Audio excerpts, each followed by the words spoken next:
Nightcast. Stephen Lloyd Gilbreth brings you the current news from the world today and how it relates to Bible prophecy. Understanding the end-time events leading to the peaceful world tomorrow. Ladies and gentlemen, Stephen Lloyd Gilbreth. Good evening, friends, and welcome to the... What's happening here? Welcome to this August 2nd, 2015 edition of Nightcast. Friends, as we open up tonight, a volcano on the Indian Ocean island of Reunion has erupted. You'll remember we've been announcing in the news, Reunion is the island where the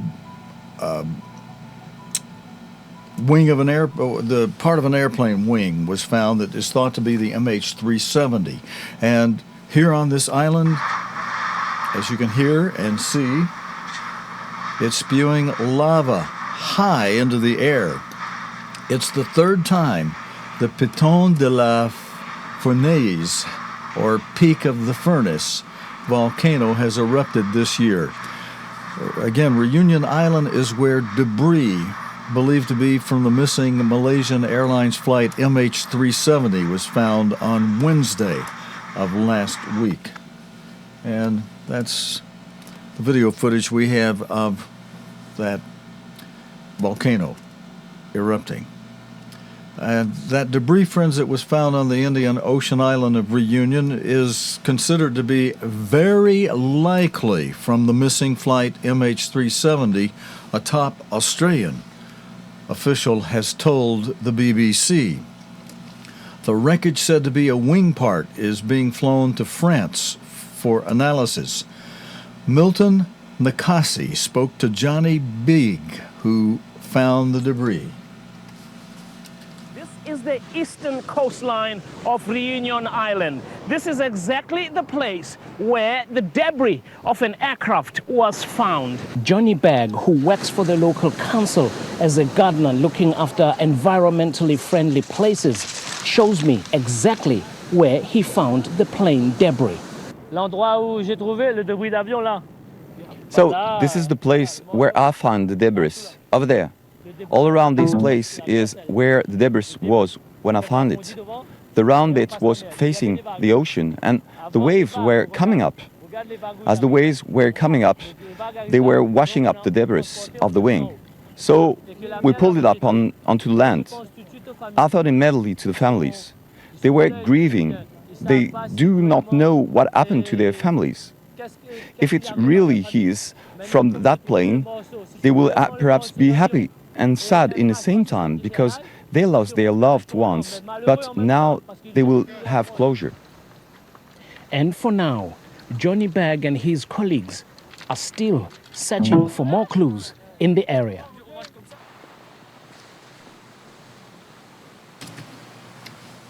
Okay, friends, and our next story, we go to Russia, where some very interesting things and developments have come up in the news in the past few days since we were last on Thursday evening. Russian President Vladimir Putin is, in this news report, understood to have personally ordered the killing of Alexander Litvinenko. The inquiry into the former spy's death has heard. Ben Emerson, QC, representing Mr. Litvinenko's family, said Russian state responsibility for the killing had been proved, quote, beyond reasonable doubt. Mr. Putin's personal Kabul are willing to murder those who stand in their way, Mr. Emerson added. The Kremlin told the BBC it did not trust the inquiry. Gordon Carrera reports. Alexander Litvinenko, a fierce critic of the Kremlin, who died an agonizing death in a London hospital, killed by radioactive polonium. Today, his widow Marina told me who she held responsible. It might not simply these two guys who came to London and who killed my husband. All link them to the security service, to the paymasters. It all came up to the Kremlin. These two men, Dmitry Kovtun and Andrei Lugovoy, are alleged to have come to London to carry out the murder. Both deny it. Polonium was described here at the inquiry as almost the perfect murder weapon. Almost, because once the police had identified it, they could follow a radioactive trail of evidence. The polonium trail matches the movements of the two suspects exactly, including their flights in and out of Heathrow, hotels they stayed in, including one where the poison was spilled in a bathroom, Arsenal's Emirates Stadium, where they watched a game, and a Mayfair office where an initial attempt to poison Litvinenko was made. The fatal dose came at the Millennium Hotel. This CCTV shows the alleged killers just before they met Litvinenko. This police graphic shows the bar where they sat. Green shows contamination, purple the highest level, on their seats and on the actual teapot used to pour out the poison tea. The real question is who gave the orders and why. Today, Marina Litvinenko's lawyer had his answer. The evidence has demonstrated, step by painstaking step, that Putin and his personal cabal are directly implicated in organised crime, that they are willing to murder those who stand in their way, and that Mr. Litvinenko was murdered for that reason. It's taken nearly 9 years since Alexander Litvinenko's death to get to this point.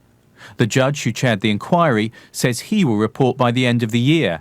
The Kremlin has dismissed the whole process and denied any involvement. Gordon Carrera, BBC News. Friends, a public inquiry into the death of Alexander Litvinenko is taking place nearly 8 years after he was poisoned. BBC's Our World has been speaking to many of the key players and piecing together the story on how he was murdered. Here, in this video, Professor Ian Shipsey, one of the world's leading particle physicists, demonstrates how to test for polonium poisoning.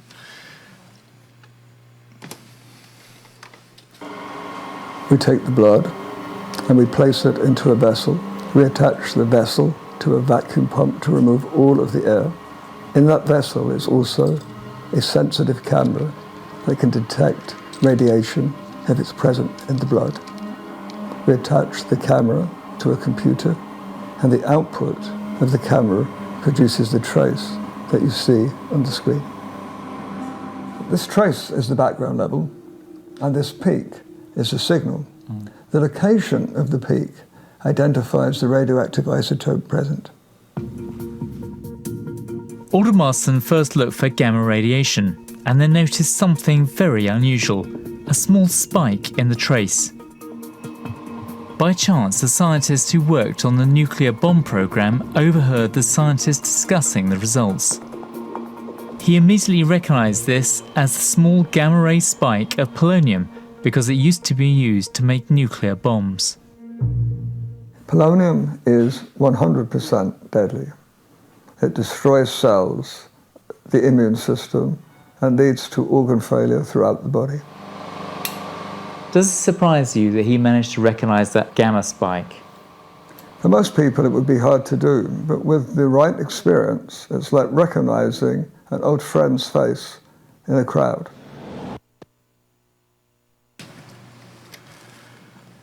All right, friends, those of you watching live were able to see this report that we just showed. Again, those of you watching live were able to see this report that we just showed, but those of you who are watching in the archive will see where I introduced the video and we jump right here to this point in tonight's program. And that's because that video clip has music and sound effects, music and sound effects for which we don't have a license. So, for certain places, which includes YouTube and their content ID. So, excuse me. So that's why that's missing if you're watching this from the archive video. Those of you watching live, you, of course, we say, I just saw that. Well, that's right. If you're watching live, you saw it. If you didn't, we had to knock it out for where we're going to archive it because we don't have that required license. All right, now our next story, friends, is extremely significant and very sad to see. An 18-month-old Palestinian boy has been killed in an arson attack by suspected Jewish settlers in the West Bank. The Palestinian's parents, brother, and another child were badly injured when a firebomb was thrown into the house near the town of Nablus. The Israeli government has described it as a barbaric act of terrorism. James Robbins reports. As the Palestinian family slept inside, firebombs were thrown into their home. Father, mother, and 4-year-old Ahmad managed to get out with horrible burns, but they and their neighbors in the village of Duma couldn't save Ali Saad Dawabsha, 18 months old. Israeli settlers have been blamed. The attackers sprayed the word revenge in Hebrew on a wall under the Star of David. The Israeli security forces say they will track down the attackers. Israel's Prime Minister called the attack an act of terrorism in every respect. We're shocked, we're outraged, we condemn this. There is zero tolerance for terrorism, wherever it comes from, whatever side of the fence it comes from. We have to fight it and fight it together. But Palestinian leaders blame the Israeli government directly for the killing, as well as the expansion of settlements declared illegal under international law. They point to scenes like this earlier in the week. Israeli security forces did fight ultra-nationalist Jewish settlers to enforce a court order to demolish 2 part-completed buildings. But the Israeli government said it opposed the court ruling.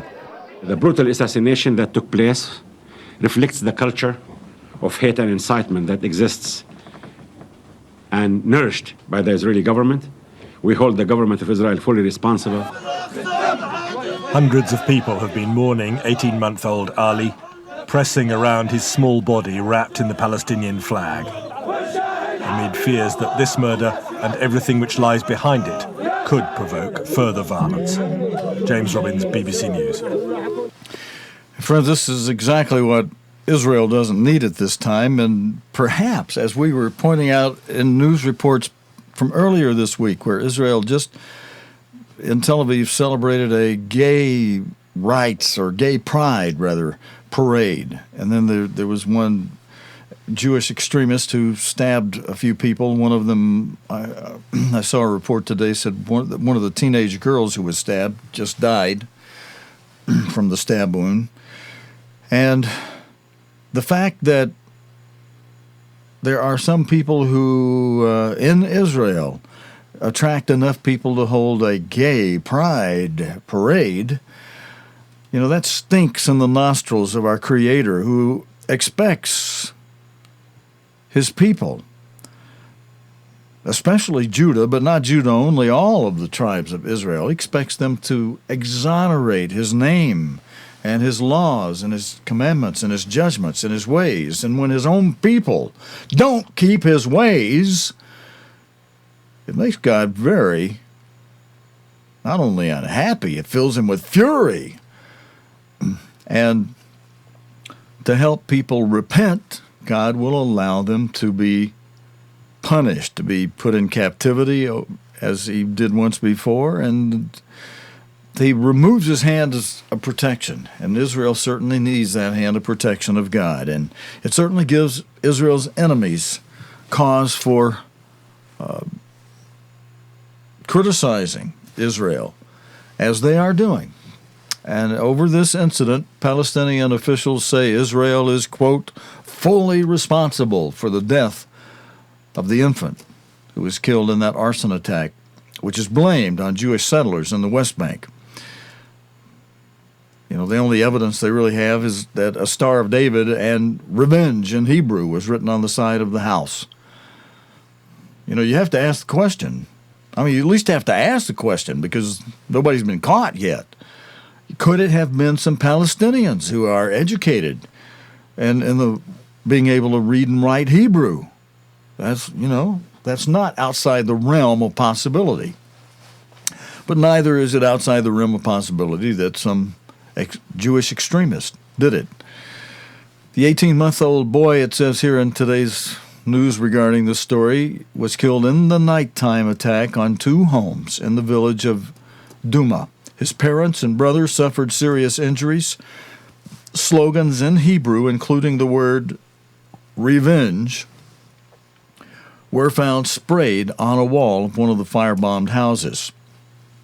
And as you heard in the previous video, Israel's prime minister called the attack reprehensible and horrific. He said this is an act of terrorism in every respect. The state of Israel takes a strong line against terrorism regardless of the perpetrators, Benjamin Netanyahu said in a tweet, and you heard him say it in this video report we just played. Now, Mr. Netanyahu did telephone Palestinian leader Mahmoud Abbas to condemn the attack, telling Mr. Abbas Israel's security forces had been ordered, quote, to use all means to find the murderers, his office said. However, the Palestine Liberation Organization, PLO, which dominates the Palestinian Authority in the West Bank, said it held the Israeli government fully responsible for the brutal assassination of the child, Ali Saad Dawabsha said. He added, this is a direct consequence of decades of impunity given by the Israeli government to settler terrorists. And then the caption with this photograph that's part of the story, friends, reads, the Hebrew word revenge, as you can see the left lower side of this picture, and a Star of David were found sprayed on the wall of one of the gutted houses. And then the caption with this next picture that is part of this story from today reads, the attackers reportedly set fire to the buildings with petrol.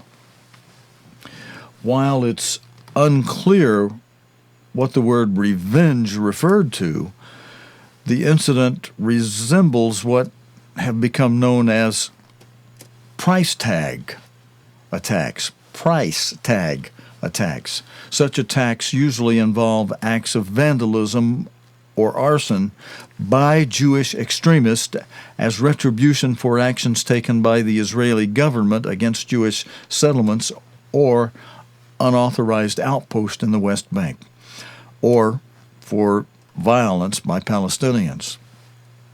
Now, what are price tag attacks?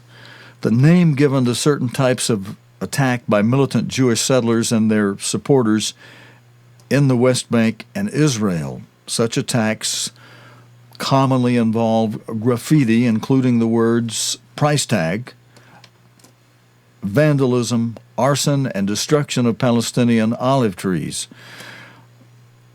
carried out as a form of retribution for Israeli government curbs on settlement activity and for attacks by Palestinians. In this overnight attack, Palestinian officials said up to 4 assailants threw firebombs at the houses. Up to 4 assailants threw firebombs at the houses, one of which was empty. One house was empty. Resident Ibrahim Dawabsha told Reuters news agency he heard people shouting for help.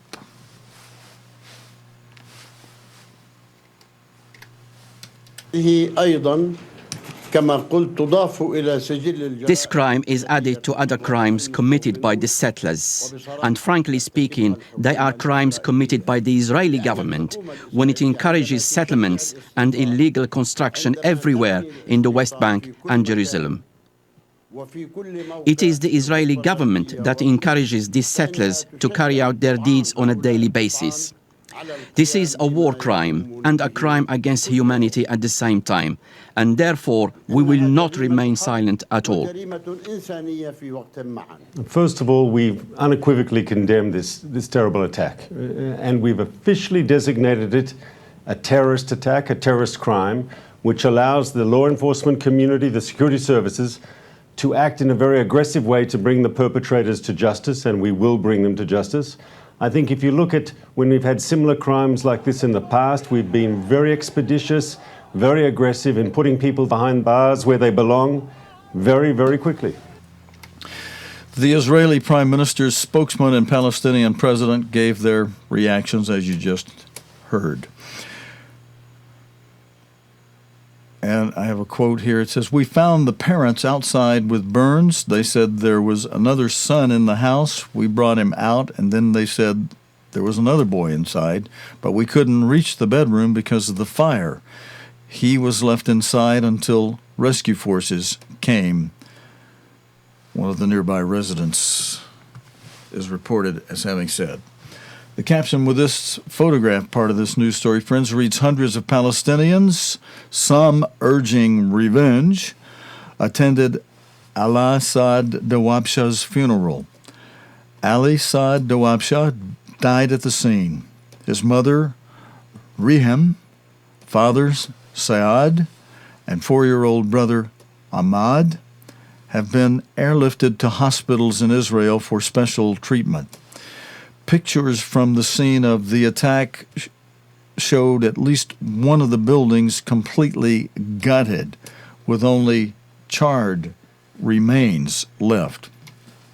The killing comes amid heightened tensions between the Israeli state, Jewish settlers, and Palestinians in recent days. And here's a map, friends, that help you see where this occurred. This map shows Nablus up there toward the top, toward the north part. On Wednesday, settlers scuffled with police as Israeli let me come back out of here.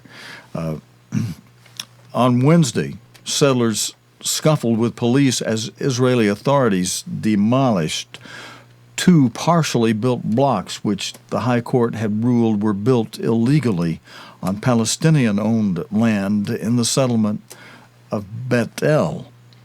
Prime Minister Netanyahu, whose fragile coalition includes pro-settler parties, immediately authorized a start to the construction of 300 planned homes in the settlement, drawing ire from the Palestinians. Palestinians regard settlements as a major obstacle to building a sought-after state in contiguous territory in the West Bank and East Jerusalem. About 5,000, correct that, about 500,000, about 500,000 Jews live in more than 100 settlements built since Israel's 1967 winning of the war that included the West Bank and East Jerusalem. The settlements are considered by some to be illegal under international law, though Israel disputes this. Now, here's a very interesting story in tonight's news, friends. The bin Laden family on the Blackbushe Airport crash. Family members of Osama bin Laden were killed in a private jet crash in Hampshire on Friday, the Saudi Arabian embassy in the UK has said. The plane came down near Blackbushe Airport, close to the Surrey border, killing the pilot and all the 3 passengers. In a statement, the Saudi ambassador to the UK, Prince Mohammed bin Nawaf Al Saud, offered condolences to the bin Laden family. We've got a video report.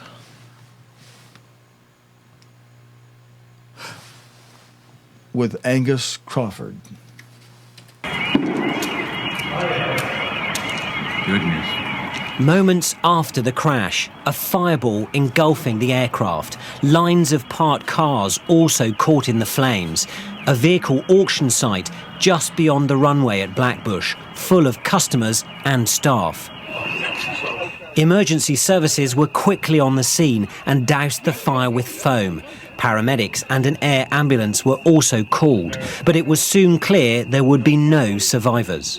It was very thick, very dark. You could tell that something wasn't right. It wasn't just sort of a little bit of a fire. It was obviously something pretty massive. The amount of it sort of with the sky almost dark.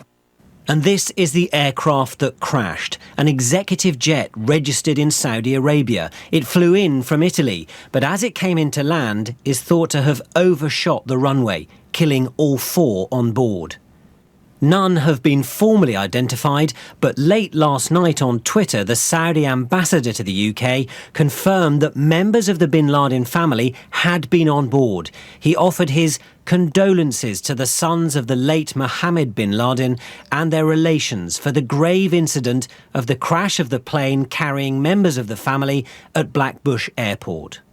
Experts from the Air Accidents Investigation Branch will now begin to examine the wreckage and the events that led up to the crash.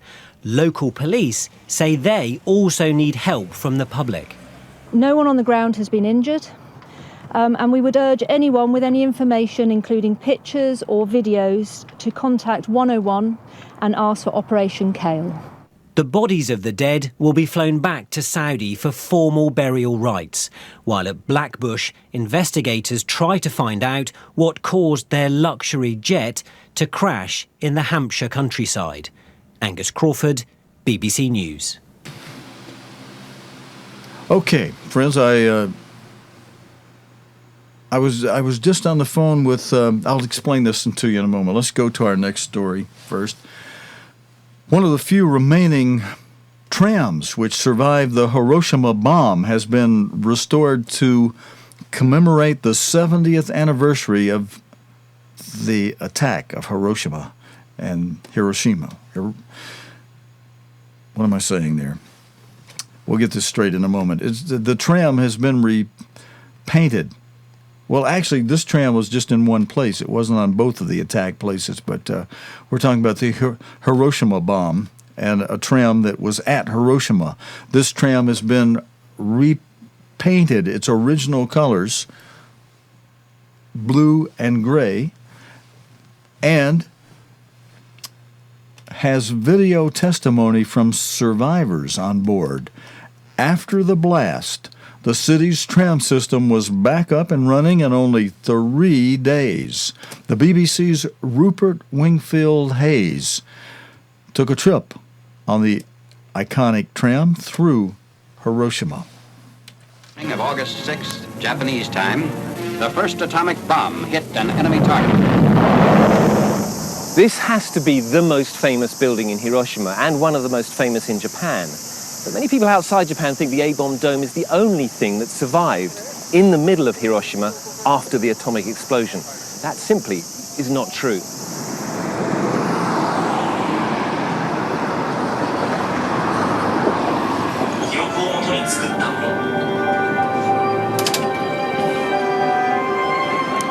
So this actual tram car survived the atomic blast, was restored after the war, put back into operation, and in fact, this car was running on the streets of Hiroshima in regular service until just a few years ago. It's now used for tourist rides. But the tram system itself is another remarkable story because they got the trams up and running on part of the system just 3 days after the atomic bomb exploded here. So the trams are a symbol of rejuvenation and survival for the people who live here.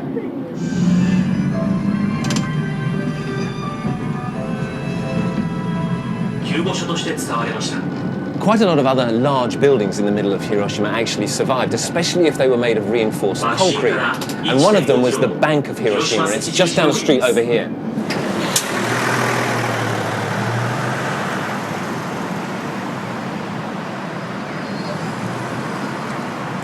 So actually, this is the Bank of Japan building, and it's only around 400 meters from the hypercenter of the explosion. This building survived despite temperatures which would have risen to 3,000 degrees. Everything and everybody around here was incinerated. But amazingly, inside this building, because of its thick walls, some people survived.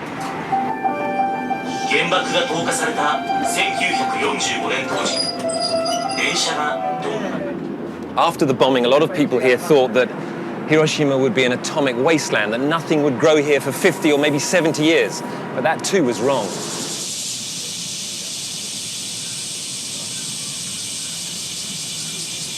These are the grounds of Hiroshima Castle, and all of the buildings here were completely wiped out in the explosion. But look at the trees. You come here, you can't help thinking, well, some of these trees must be older than 70 years. And indeed they are. This one is a survivor. Not only has it survived, it seems to have thrived, and there are many trees in Hiroshima like this, and they are an incredible testament to the resilience of nature.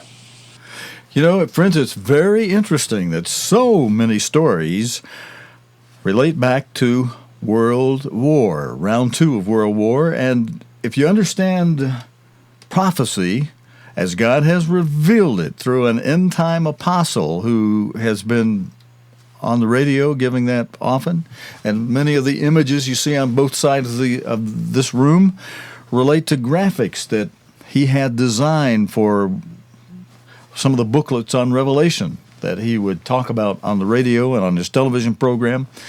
And we're able to understand that as was revealed by God through his end-time apostle, Mr. Herbert W. Armstrong, in 1936 when he was on coast-to-coast radio in America and in other places on radio internationally and into Canada, out of 100,000, 150,000 watt radio stations out of Mexico, announcing that the verse in Revelation 17:10 that says there are 7 kings, 5 are fallen, and 1 is.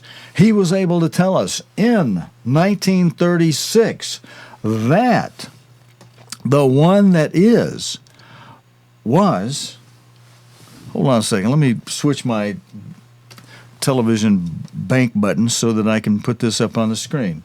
Yeah, now, if we come out here now, I'll be able to put, we'll be able to go to these pictures over my right shoulder on your left side of the screen, where on the top 2 rows you see 6 kings.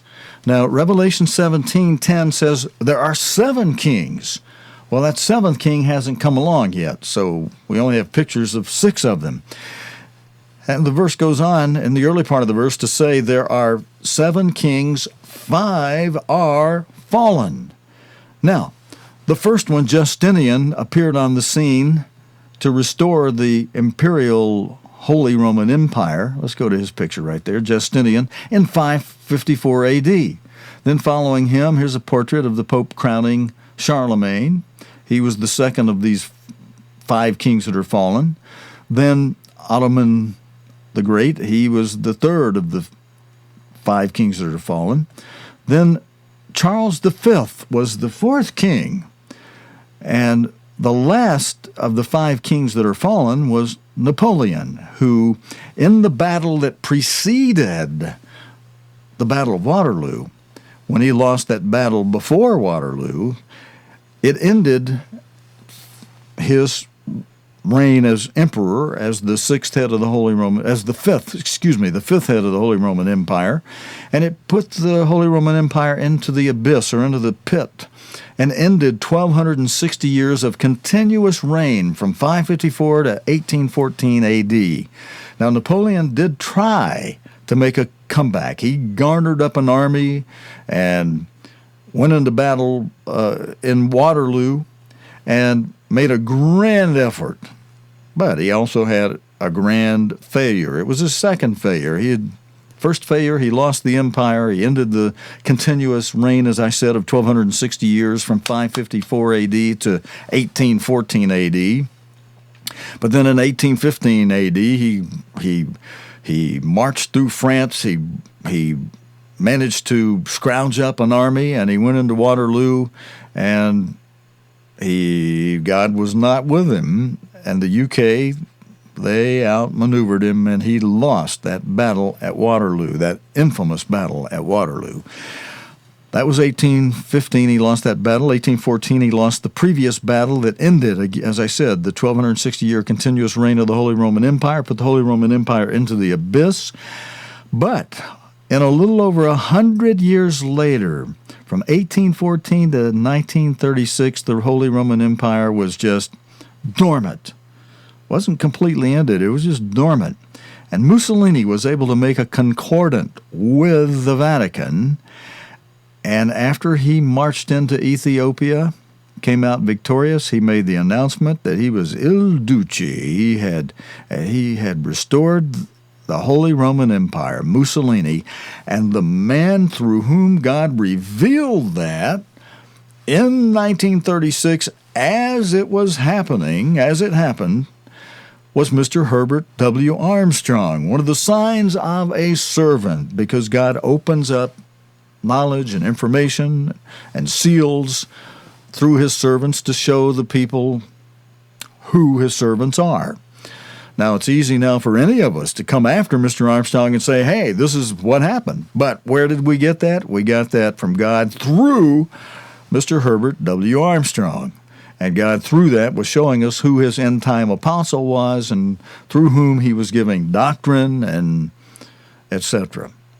Now, the rest of that verse, as Mr. Armstrong would read it and explain it, Mussolini had become the one is from 1936 to 1945. He was Mussolini's sixth headship of the Holy Roman Empire, ended on April 8, 1945, after they shot him and then hung him upside down along with his mistress and his comrades. They shot them and hung them upside down with him from a canopy of an Esso gasoline station in Italy. Again, that was April 28, 1945. That ended the sixth headship of the Holy Roman Empire. That ended the one is. So now six are fallen. That future perfect tense wording of Revelation 6, now six are fallen, and yet the latter part of the verse still remains future perfect, where it says, and one is yet to come. And when that one comes, he will wear this crown of the Holy Roman Empire and become its seventh head.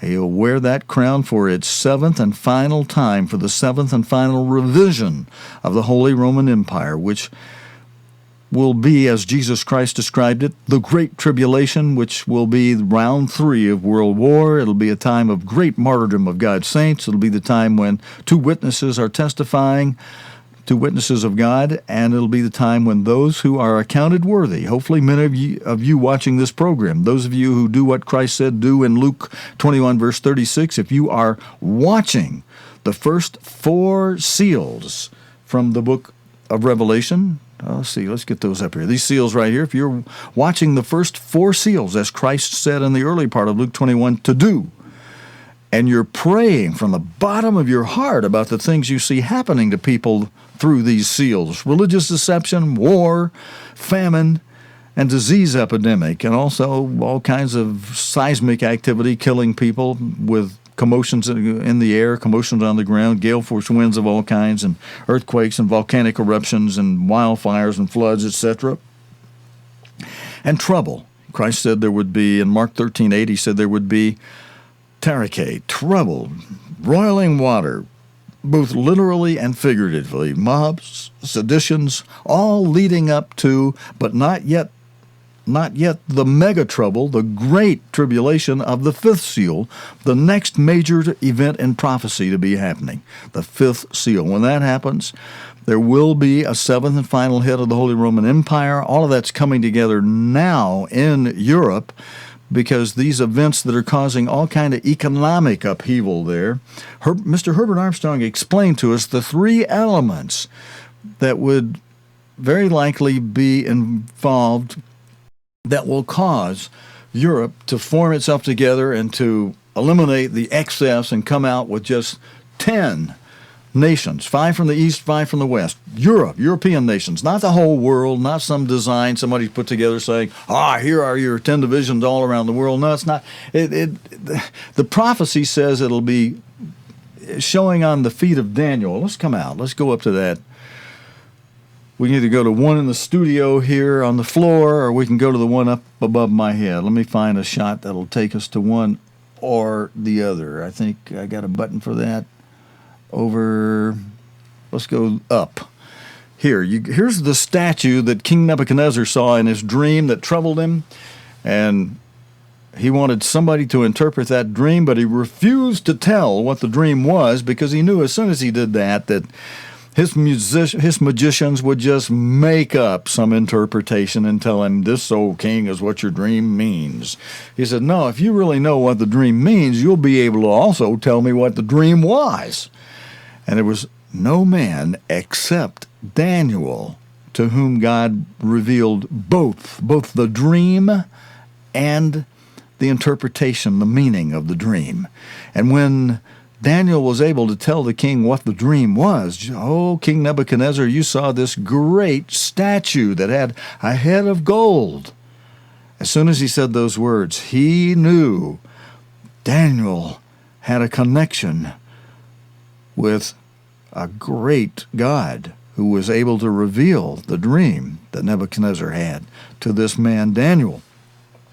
And he then knew that the interpretation that would follow would be from that great God. And Daniel gave the credit to God. He said, "Oh, not me, O king, it's the God in heaven who gave you the dream and who reveals the dream." He says, "And you, O King Nebuchadnezzar, are that head of gold. You are a world-ruling empire, and after you there will be another world-ruling empire, but it'll be a little bit lesser in quality. It'll be like the silver of the arms and the breast of this statue.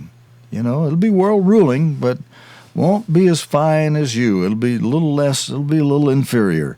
And after that, even a little more inferior, the breast and thighs of brass would be the third kingdom. And then following that would be something dreadful and terrible and strong. It would be like iron, not the fine quality of gold or silver or even brass, but strong like iron. And it would be divided like these two legs. It'd be one in the east and one in the west of Europe. And that's what happened with the division of Constantinople and Rome. Constantinople in the east, Rome in the west. And then the dream goes on to show feet made of a mixture of iron and common clay, common miry clay. And you can imagine or should know, clay and iron don't mix. And sure enough, the 5 countries that are of each foot, 5 from the east, 5 from the west, they don't get along even within their divisions. The 5 from the east don't get along with one another, and the 5 from the west, they don't get along with one another either.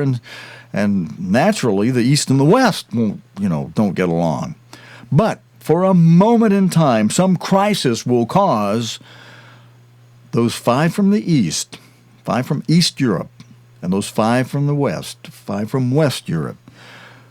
It'll cause them to unite long enough to give their power to one strong man, one dictate, one emperor, whom the Bible calls a beast, who will work in consort with a false prophet.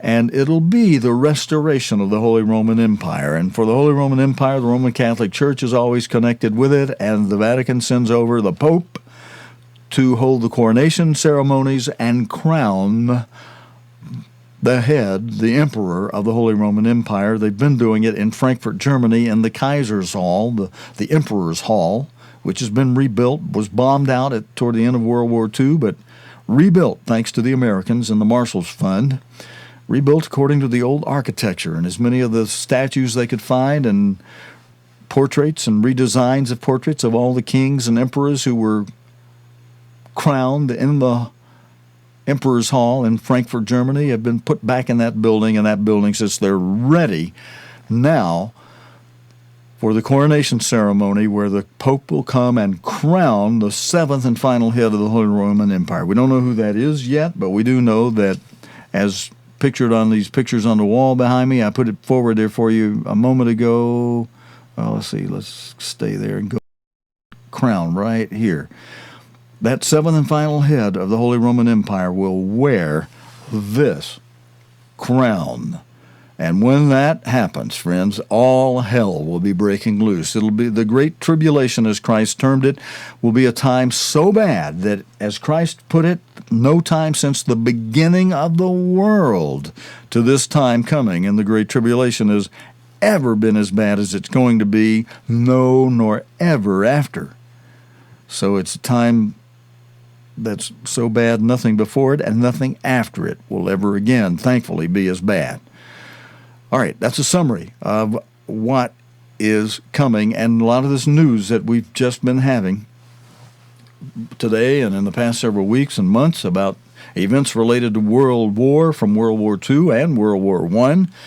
I think God is causing that to come up in the news to make people mindful of a fact that we're just in a recess between round 2 and round 3, and that when that seventh and final head of the Holy Roman Empire is crowned by the Pope, it'll be the revision of the Holy Roman Empire for its seventh and final time. It'll be the beginning of round 3 of World War and the Great Tribulation, and a time of great martyrdom of God's saints. It'll also be the time when those who are, as I mentioned, doing what Christ said in Luke 21:36, watching and praying about the first 4 events, praying about it with all your heart, he says you will be accounted worthy to escape the next thing to happen. And that's the 5th seal, the Great Tribulation.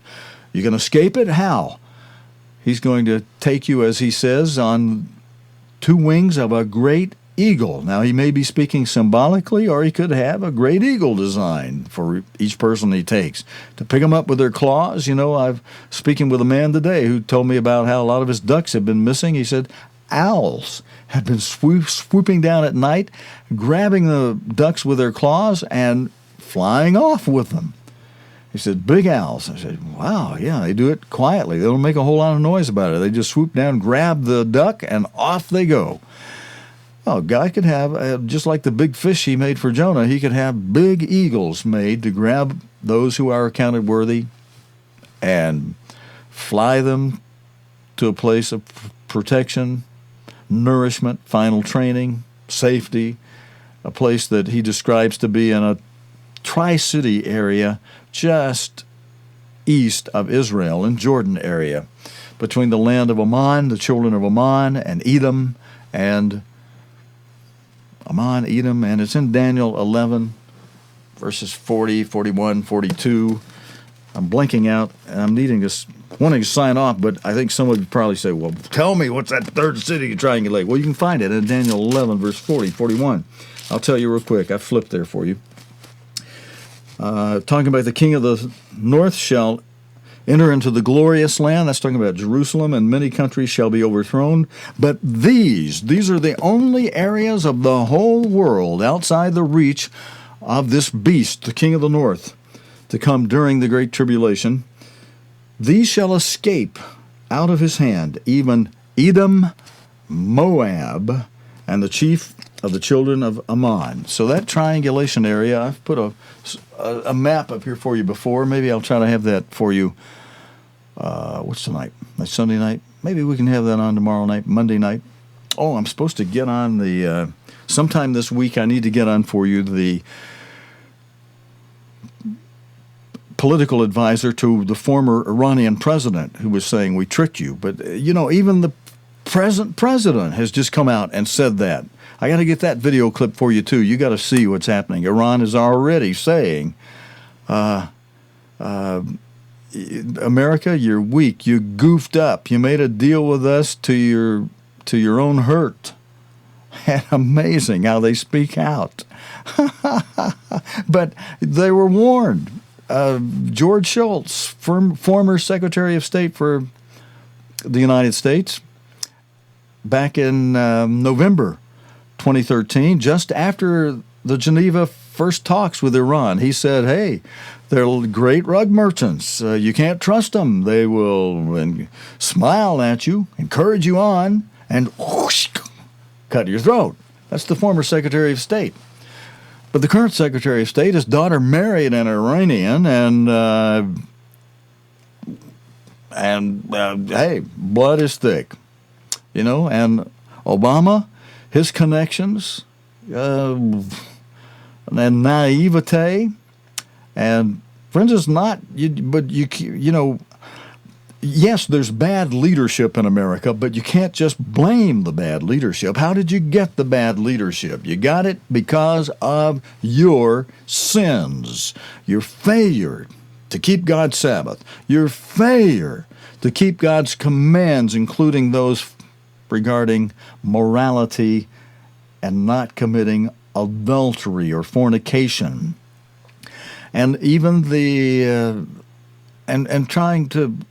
The early parts of the commandments that say, have no other God before you. The Supreme Court, you've made the Supreme Court a God in this country, which thinks it can rule over the laws of God and the commands and instructions of God, who says, if you diligently hearken to the voice of the Eternal, then blessing after blessing, I'll make you the head, not the tail. I'll make you the lender, not the borrower.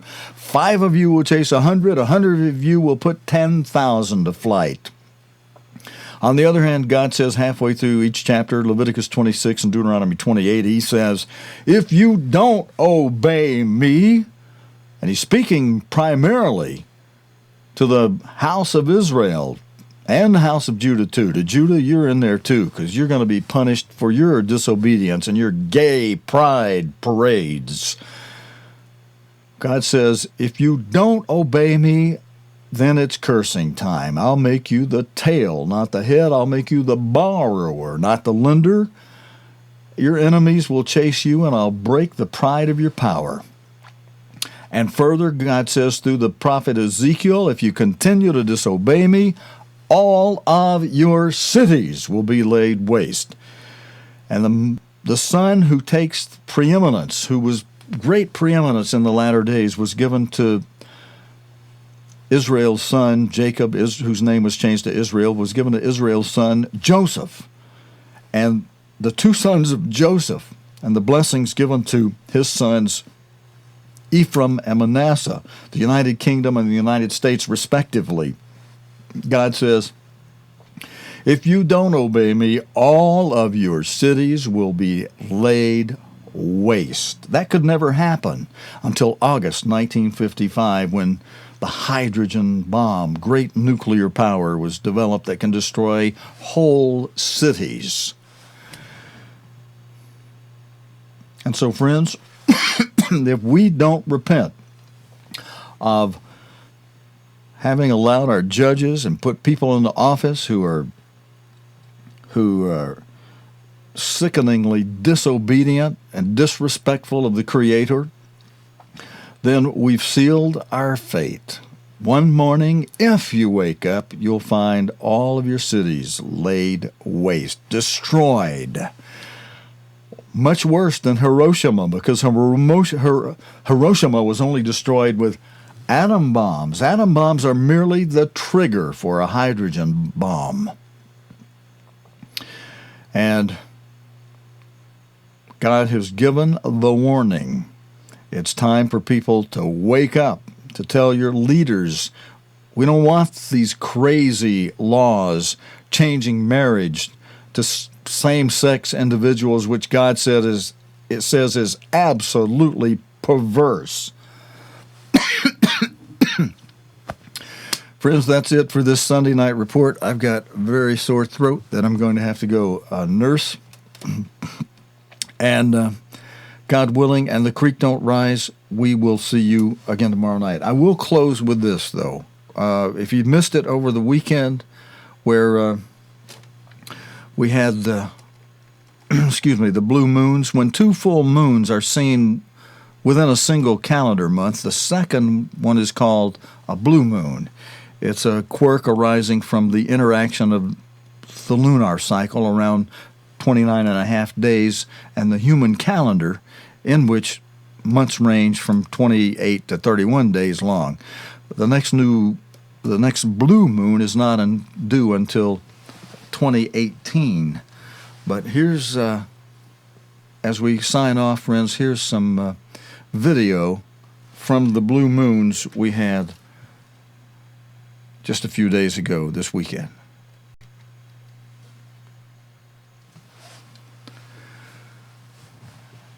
And I wish I had some music or something to play with this for you. Here's some sights from around the world, these blue moons.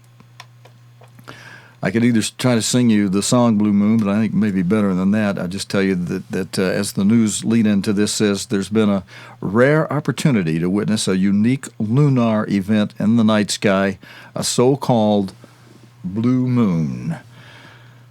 Again, when two full moons are seen within a single calendar month, the second one is called a blue moon. It's a quirk arising from the interaction of the lunar cycle around 28.5 days and the human calendar, the Roman calendar, in which months range from 28 to 31 days long. Again, the next blue moon is not due until 2018. All right, friends. Again, that's it for this Sunday night report.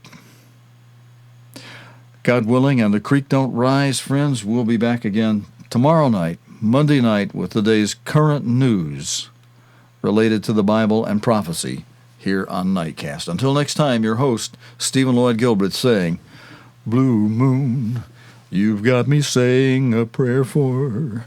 Oh, we need to be saying a prayer for what's happening and for the countries of the tribes of Israel. All right, friends, till next time, so long and good night. You have been watching Nightcast with Stephen Lloyd Gilbreth. Nightcast can be seen Sunday through Thursday nights here on cogtv.org. Tonight's program is also available anytime on demand in the cogtv.org video archive.